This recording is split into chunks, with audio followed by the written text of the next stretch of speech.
Hi, my name is Antonio Sanchez. I'm a drummer and composer, and I'm a class of '98 NEC alum. My name is Kabir Adhiya-Kumar. I'm a jazz drummer at NEC, and I'll be part of the graduating class of 2022. Just wanted to go back and talk about some of your earliest musical memories or experiences growing up, things that shaped your life when you were younger. Well, I mean, I can't remember my life without music, thankfully, because my mother, Susanna, she used to play music around the house all the time, rock, and then my grandfather would play classical music during lunch. So I had a really healthy mix of modern music and classical. And, I just fell in love with just sound, I think. And, I would just listen to the bands that my mom would listen to. The British Invasion, the Beatles, the Rolling Stones, the Who, Jimi Hendrix. And then I moved on to like the Police and Rush, Led Zeppelin, of course. And then I started playing fusion and Latin jazz and stuff like that. But house music was always around the house, and it just became such a part of my life that whenever I'm home and there's no music playing, I just feel strange and lonely. Yeah. Yeah, so those would be my earlier memories, probably. Cool. And what sort of like shaped, what sort of got you interested in jazz, and how did you sort of make that transition from rock and fusion into the jazz world?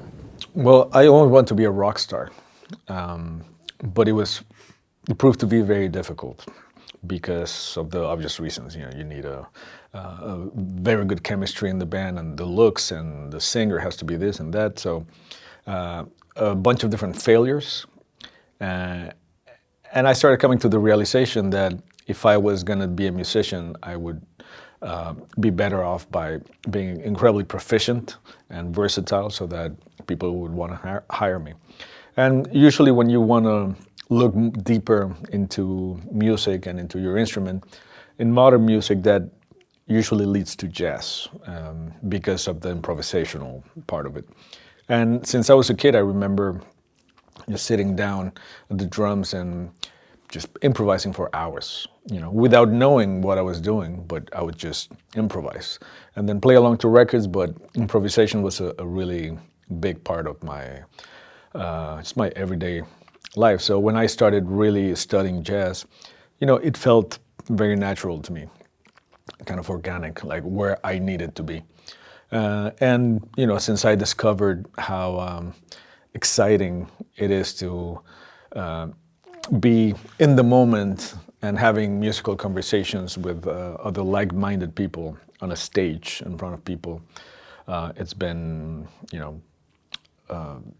addictive in a way, and it's hard to do anything else once you have a taste of that. Mm-hmm, for sure. Do you feel like you can still draw on those early influences in your playing today or the music you write today? Or? Absolutely. I mean, that's basically what's been happening lately. Because like my first record, there was a lot of straight ahead, a little bit of Latin jazz, but I was still kind of trying to prove that I was worthy of being called a jazz musician. Nowadays, I don't care about that so much. I'm more focused and really letting whatever it is that I have inside as an artist to just come to the surface.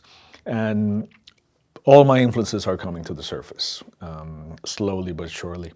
And to me, jazz nowadays is not straight ahead or Latin or fusion. To me, jazz nowadays is really just freedom of expression, and with the skills that you get as a jazz musician, then I feel like the world kind of opens up musically. And that's my mission nowadays, is just to be as open-minded musically and personally as possible. I feel like we're going through a very peculiar time in society and in politics. And I've learned, I think, by getting older too, that one of the most important things you can be is open-minded and try to relate to other people, even if you're not in their situation. So that's where I'm at right now. Awesome. And speaking of your music, your albums have evolved so much over time. Like something like New Life is very different from, say, like Meridian Suite or 3x3, very different formats, things like that. So what kind of things are you thinking of when you're composing as a drummer and when you just have to write a new record? Like what kind of things are in your mind writing as a drummer? Yeah. Well, it obviously depends on the project, but for example, 3x3, which is kind of like three trios. It's called 3x3 because it's three trios playing three tunes each, and they're kind of all-star trios. And I wanted to write material that had some meat to it, of course, but that was open enough for improvisation. Because if you're going to have, Joe Lovano and Kristen McBride, John Scofield, Brad Meldau, John Patitucci, Matt Brewer, you want to have, enough material, of course, for them to sink their teeth into, but not so much that they're kind of handcuffed to the music. So that was the idea behind that. And then when it comes to my other projects, which basically are with my band Migration, which is kind of my flagship band. And that's where I really kind of like to experiment compositionally and structurally and sonically. Like the Meridian Suite, for example, it's a through composed piece that is the whole length of the album. And when we would do it live, it would run like an hour and a half, something like that. And this one, Lines in the Sand, is the same thing. I like to write cinematic music, and I don't mean for the cinema, but I mean that's very visual and evocative. So in Lines in the Sand, the first track is like 25 minutes. The last track is like, I think, almost 30 minutes. And I just like the storytelling aspect of it. When it comes to those kinds of records with my band, Migration, I just like to, put my writing skills to the test. And it's great to be able to do that and then have a band that will be able to perform it and then have some gigs to perform it in front of people. So it's when everything comes together, it's incredibly rewarding. Speaking of Lines in the Sand, what was it like sort of playing the roles of both an activist and a musician? It's a very politically charged album, that and Bad Hombre, which is, I think, last year, a few years ago.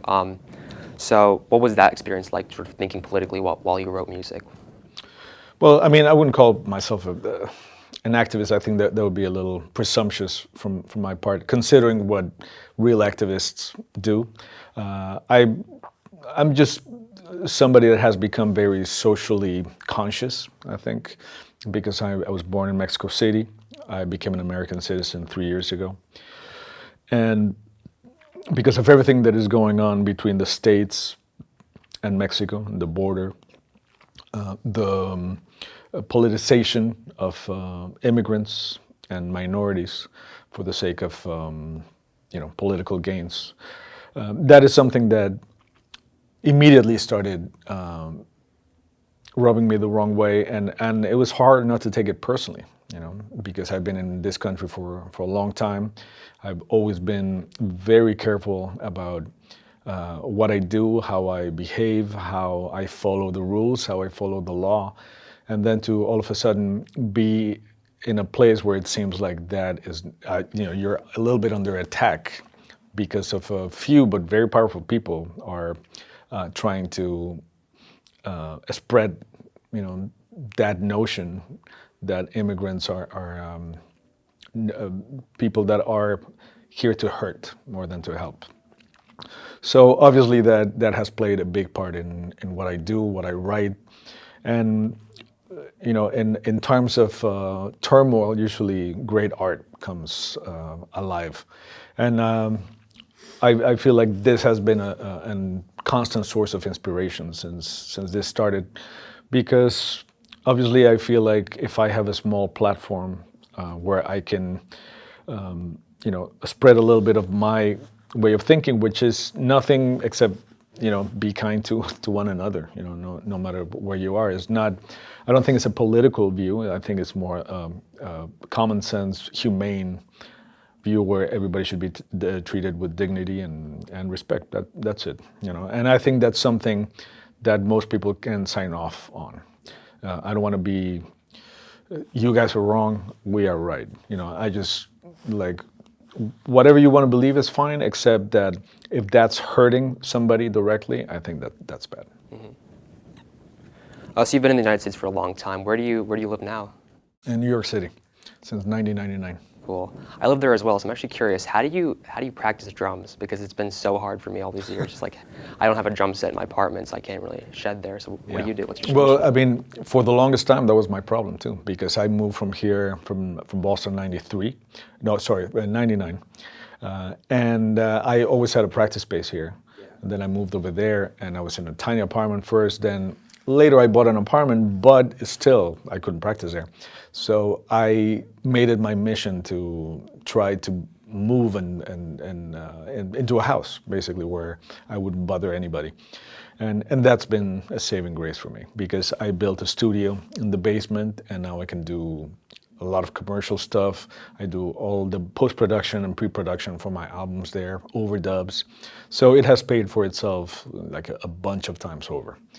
So that's how I do it. But before that, I was seriously considering moving out of New York, because it was just hard. You know, it's a hard city, and if you can't create and be yourself at home, you start feeling, you know, disadvantaged, you know, from other musicians, and drums is always going to be a problem, obviously, because of the volume. So it's crazy that I had to go through those lengths to actually have to get a house for me to be able to be relaxed about that part of my life, you know, which before it was kind of dormant because I just couldn't practice anywhere. Speaking of like your time here in Boston, you attended school, you studied classical piano at the National Conservatory in Mexico, and you went to Berkeley and you did your grad degree here. What are some lessons you learned while you were in school that you stuck with you and you brought to New York and your career? You know, it's just a lot of lessons. I mean, the greatest thing for me of being here was being surrounded by a bunch of people that also just wanted to do music all day, you know, which I never really experienced before. Because I was living at home in Mexico, and yeah, I would go to music school, but you know, I would go back home and it was the safety of my family. So to be alone here and feel lonely and feel strange and out of place, all of that, you know, makes you focus a lot on music, because that's kind of like your solace. And it was just incredible to look back and see how immersed I was in the whole thing. Of course, now music's still my life, but back then it was just such a beautiful time of discovery, you know, and development and hunger to get better. And when I come back here and I do a clinic or a master class or something, and I see, you know, the kids and their faces of like trying to absorb what I'm saying, it's just, it's beautiful to have that kind of full circle thing where I come back to the places where I studied and I'm lecturing, which is, you know, when I think about it, it's like strange and far out, you know, that people kind of want to listen to what I have to say, which is, you know, it's a huge compliment for me. But yeah, there were a lot of lessons. And it's funny because I was just talking to a kid that just came from Scotland to study. His dream was coming to Berkeley. And he finally got in, but he's kind of miserable right now because he's overwhelmed with so much stuff. And I was just talking, I was like, you know, I was definitely miserable too, the first semester and the first year even. I was thinking of going back home after the first year because I was just not digging it. And I told him, you know, the best advice I can give you is just hang in there because it gets better. You know, it gets more fun. You start playing more if that's what you want to do. You're able to do what you want to do more. In the beginning, you're just overwhelmed by the amount of chores that you have to do. Plus, being lonely and missing home is hard. You know, Yeah. it's very hard. And the winters here, which are not a joke. Yeah. So imagine, I mean, me being from Mexico and coming here in January. I've never even seen snow in my life. And that was one of the worst winters in recent history, I remember, and I was just overwhelmed. Yeah. But then, you know, after the first year, it started getting a lot of fun. it's reassuring to hear that, because it's like so often in conservatory, like I've seen myself and my friends, we always go through phases where it's like, should I still be doing this? Like, is there a point to this? Like, so it's good to hear, or it's encouraging to hear that it does get better. Things kind of evolve. I mean, it should. Yeah. I think it should. A lot of it has to do with your attitude, of course, with your the way you see things, and but I think it's important to realize that there's a light at the end of the tunnel in that regard. You know, where you're just feeling down and overwhelmed and lonely, and it definitely gets better. Going back to your time at school, did you study with Bob Moses while you were here at all, or did you talk to him, or? I didn't, because, you know, I had been studying drums for a long time with drummers, and I had the choice of coming here and studying with a drummer or studying with somebody else. And I thought it would be a very interesting thing to study with people that would kind of advise me from the point of view of a different instrument. Because drummers, you know, we think like drummers.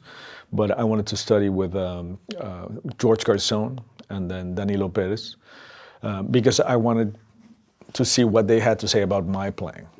And I think it proved to be the right decision, because it opened, you know, my playing, the way I think about music, and the lessons were really valuable, I think. But I know Bob Moses is a master, of course, and all the respect to him. Yeah. I heard an interview about when you spoke about your time here. You said like you secretly kind of like learned Danilo's music, and then like, during lessons you'd kind of like say, oh, I know that tune, and you just kind of like know it on the spot. So would you say that's kind of a strategy if you want to start playing with somebody? Would you say that's the way to go about it? Absolutely. Learn all the music. Yeah. Learn the music, and then, I mean, you just never know when the opportunity might arise. And it's a matter of trying to find yourself in those situations, and you have to look for those situations. Like I remember with Danilo, before I started playing with him, he told me that he was going to be rehearsing somewhere in New York. And I was still living here, but I basically went to New York just to hang out in the rehearsal. And the drummer didn't show up for a while. So they wanted to start the rehearsal, and I was there. So, you know, I just grabbed a couple of sticks and started playing. So because of that, you know, it was like a snowball effect, usually. And it proved to be also the right thing to do. And that's what I tell students too, you know, try to figure out who you want to play with, what kind of music you want to play with, who you want to hang out with, you know, because the music is also a lot about hanging, and, you know, the social life is very important.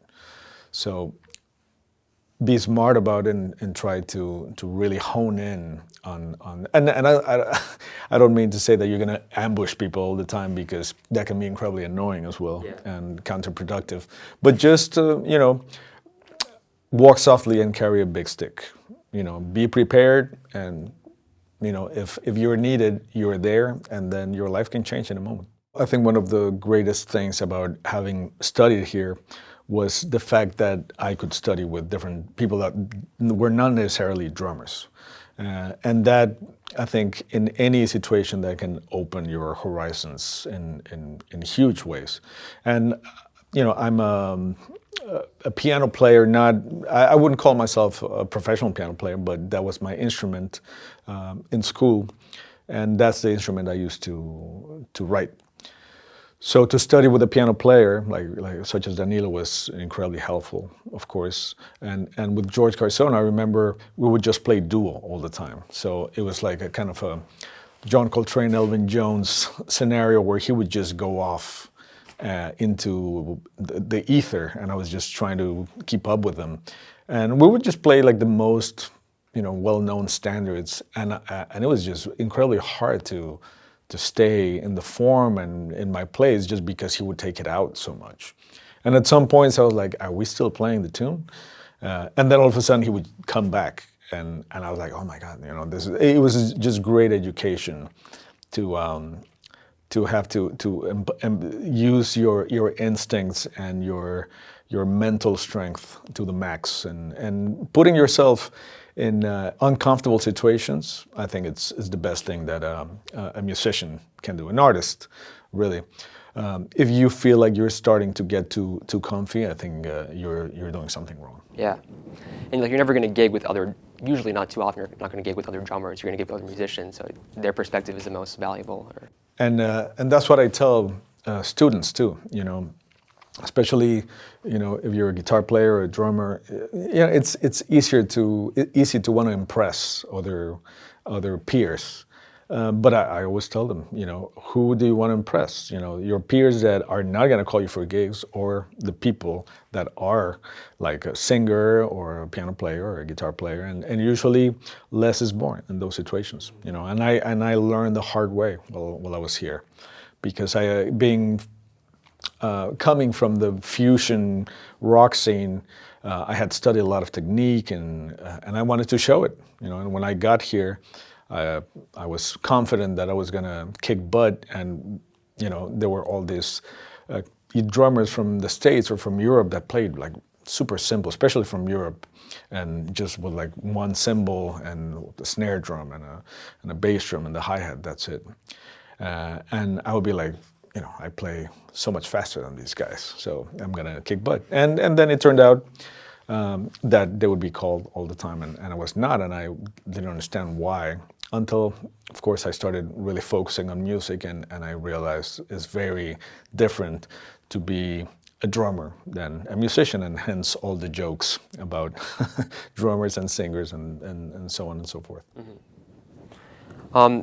And speaking of, like, I guess, we're talking about people who don't play drums and sort of mentors. What are some things you've learned from your mentors, like Charlie Hayden, Metheny, Brecker, Danilo, things like that? What are some things that have really stuck with you and impacted your own career? I mean, so many lessons from everybody, and everybody has such a different approach to music, to life, to philosophy. So it's fascinating. It's like going to a bunch of different colleges and getting a bunch of different, very varying just approaches to the same thing. So I don't know. I mean, the first thing that comes to mind is really pushing yourself and to be uncomfortable. I usually define a jazz musician as somebody that is comfortable being uncomfortable, because hopefully you're putting yourself into situations where you don't know what's going to happen, but you are prepared enough that you should be comfortable with the idea of not knowing what's going to happen. And a lot of these artists that you mentioned, they really go for it on stage in front of people. So a lot of times, you might practice some wild stuff, but then when it comes down to the gig, maybe you want to play it a little safer. And then you start realizing that when you do that, then you're not really searching, and you're not really striving to find something new, which is the hardest thing. Obviously, to put yourself out there is very scary, because there's all these people judging every single thing you do. And you have to be really comfortable with that idea, which in itself is uncomfortable. So, it's just a really interesting equation that happens in your mind every time you go on stage. And of course, all of these masters, one thing that I admired in all of them was their commitment on stage. Like, nothing else matters except that, and it's like Pat Metheny would say, it's church. You're going to church, so you have to deliver to the music gods, and it's true. Every time you're not there fully, mentally or physically, they will let you know. Yeah. And I think that's what keeps it being fascinating for me, because one night you have it, and then the next night you feel like a beginner. And it's incredibly intangible, and it's always interesting, and it always keeps you humble. That's the main thing. Mm-hmm. Yeah, I saw you with Metheny's band a few years back at the Beacon Theater. It was definitely, like, what you're saying is definitely shown in that performance, like that sort of always being present. Like, you tell everyone's super focused, but also having fun at the same time. Also, I mean, Pat is like the epitome of that. Mm-hmm. Like he would say, I play for the last guy in the hall. That's the one I try to reach. And whenever we would play a small place or a huge place, I mean, I just remember it was basically almost the same amount of energy that he would put out. And that was very admirable to see, because a lot of times I would play with great musicians that if you were playing in a small place, it would be like, whatever. And they would dial it in a little bit just because they thought, oh, well, I'm only playing for 10 or 20 people instead of 1,000. And I feel like, yes, of course, that can be a factor that can affect you because of the energy in the room. But you're doing it for the music, so you have to be utterly respectful of the craft and the artistry that needs to be delivered, even if it's just one person. You should have the same kind of commitment. It's hard, it's easier said than done, but ideally that's what it should be. What are some of like great experiences you've had on records? Like, what are some records that really stand out to you that you've been on, like as a side, and like, are there any like crazy stories or anything like, or any significant experiences from that? Or? Yeah, like for example, the first record I did with Metheny, that was interesting because I didn't really know how they operated, and they. When I'm saying they, it was the Pat Metheny group, which the core was Pat Metheny, Lyle Mason, and Steve Robbie, and they would all kind of be very active in the production aspect of things and in the leading of them. I mean, Pat definitely was the leader, but everybody had a lot of things to say because they knew the lexicon of the music, which I was new to. So I remember there were a lot of suggestions being made to me about the music, how to approach it, and it was a little overwhelming, but it was necessary. And they're so really specific about what they want, and incredibly picky. So to be in the studio with people like that is definitely eye-opening. Because I used to be like, it's jazz, so you kind of play whatever you want, but they have such a specific way of approaching music and the language that they kind of created, with the straight eight thing, kind of double timey thing. Yeah, it was just a new thing to me. And even though I was familiar with it, I was not at the same time. Then another really interesting story was when I did Michael Brecker's album, Wide Angles.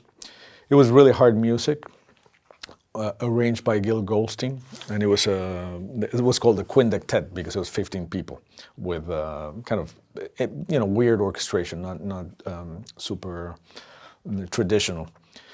And I remember we were able to just run each tune once in rehearsal because there were a lot of mistakes in the parts. For some reason, and they just spent a lot of time correcting all of those mistakes. So the rhythm section really didn't get to play much. And then the next day we had to go in the studio, and it was just not really working out because there were a lot of parts that were written for the orchestra that were really difficult, and everybody was trying to just do their best, but apparently it was not going to be the right way of doing it. And I had just recorded another record with Metheny called Speaking of The Way Up, sorry. And I had just been recording to a click track, like, for 2 years almost. And I told Brecker, look, if we recorded with a click, then you can edit from any take you want and it's going to line up. And he was like kind of taken aback by us playing jazz with a click. And I said, look, nobody has to hear it. It's just, it was John Patitucci on bass. I said, just John and me, and you guys just play with us.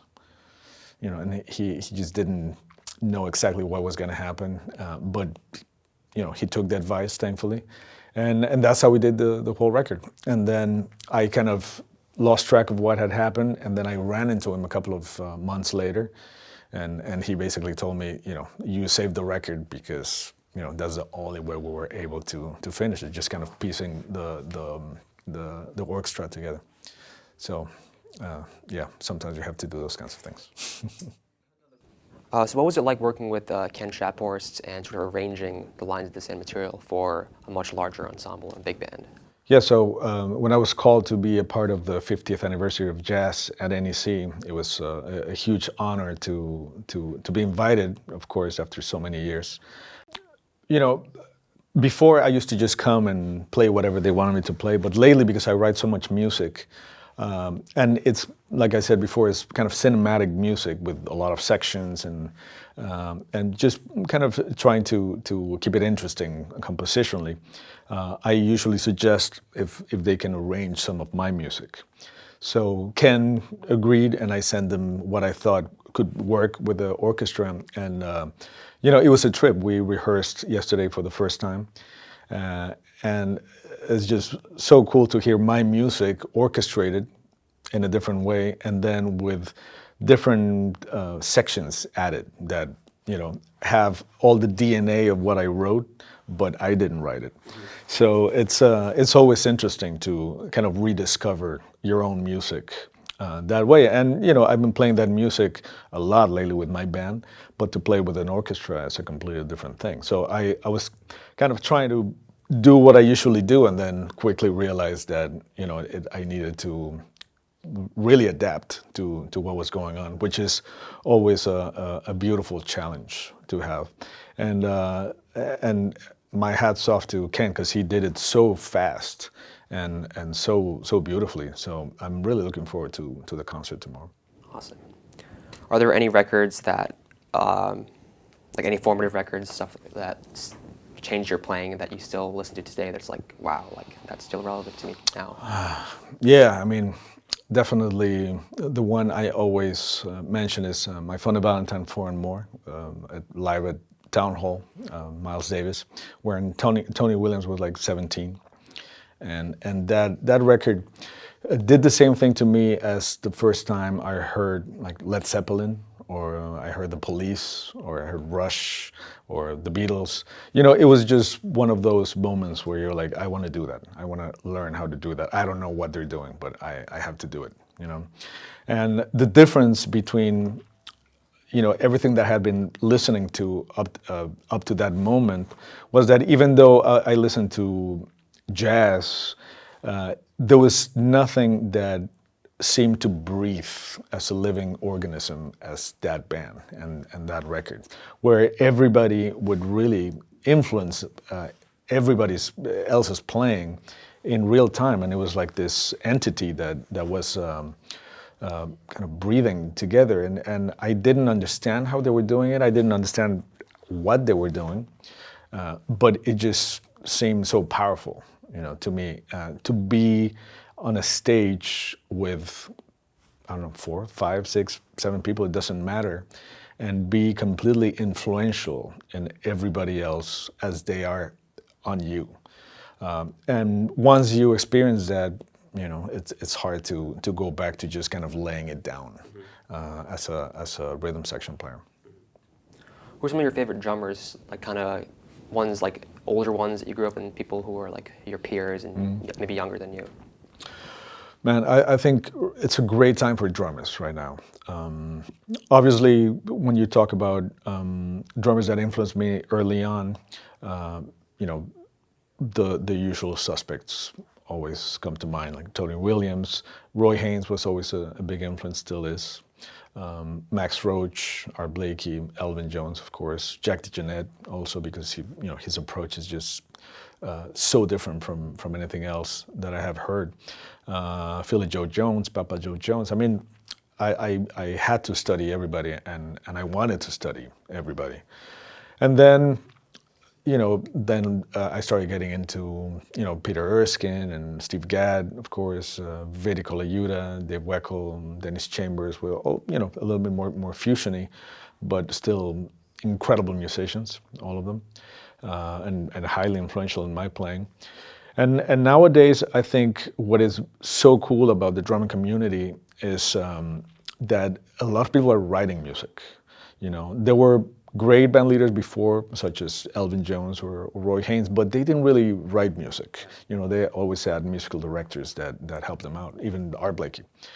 But nowadays, you know, drummers are leading their bands and they're writing music and they're going on tour, and it's great to see. You know, so, you know, there's so many, like Bill Stewart and Eric Harlan and Brian Blade, Mark Juliana, Marcus Gilmore, Kendrick Scott, Jonathan Blake. I mean, it's just to be a drummer in New York right now it's exciting and it's incredibly competitive. You know, there's so many incredible drummers and Dan Weiss. You know, it's just the list goes on and on and on. Ari Honig, and they're all friends, and I admire them all like tremendously because they're all super badass drummers. Yeah. I was wondering, do you guys ever like get together and shed together, or like trade, or like exchange ideas? Ever? Like, yeah, I mean we hang. Yeah. You know, and sometimes, but like you said, it's hard to do it in New York because of space, because of you know, people have families too nowadays. You know, and it's just hard when you're on the road a lot then to come back and do that. But the drumming community is very tight, I feel. And one of the cool things about drumming is that you know, drums go across the whole spectrum of modern music. You know, like saxophone doesn't, and piano doesn't. Guitar and drums are usually the ones that kind of go through every kind of genre. So I love going to drum festivals and meet drummers that play rock and country music, and you know, any kind of other genre that is not jazz, and which is really cool because we all admire each other and we all kind of look up to each other. So that's what's so beautiful about that community. Awesome.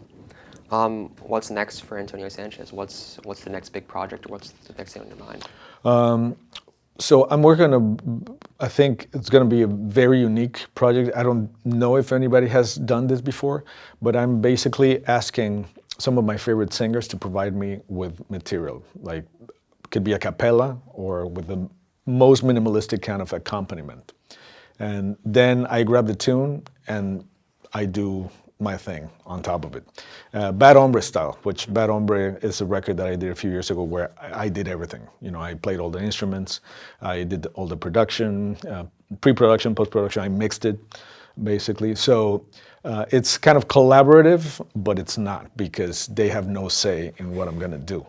And then it's been really rewarding when I send, I've only done a couple so far, but I send them the tune, and you know, they have no idea what it's gonna be. So it's always cool to see their surprise and like, well, I didn't know my tune could do that. You know, so that's exciting to me also, because it's gonna be my first record with Warner Music, which is the first time I'm with a major label.